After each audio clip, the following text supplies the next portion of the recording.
C'est une vraie opération d'envergure. Si vous voulez, notre base principale, la base de Gao, c'est une petite ville. Donc aujourd'hui, il faut démonter cette petite ville. Oui, ce sont des centaines de véhicules, ce sont des milliers d'hommes. Et puis, il n'y a pas que les véhicules. J'allais dire, vous avez aussi un certain nombre de matériel de la vie de tous les jours, de matériel de transmission, du matériel de soutien.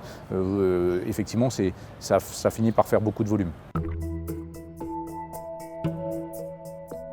L'ennemi ne va pas disparaître avec notre départ, donc je ne sais pas si c'est de l'inquiétude, une forme de préoccupation, c'est sûr.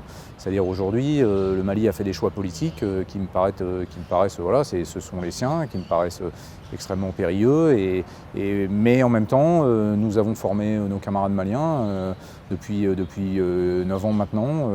Nous les voyions arriver à un niveau de compétence qui était quand même satisfaisant. Franchement, ils étaient capables d'obtenir des résultats sur le terrain et ils sont capables d'obtenir de bons résultats sur le terrain.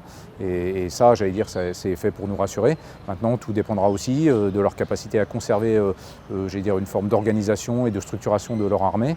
Et malheureusement, là où on a vraiment des inquiétudes, c'est sur le jeu de l'acteur Wagner, qui, on l'a vu ailleurs, et notamment en RCA, n'est pas un acteur structurant, et au contraire est un acteur extrêmement déstructurant pour les armées avec lesquelles il travaille.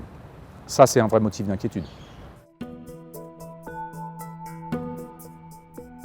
Alors sur la relation entre militaires, effectivement, elle est extrêmement transparente.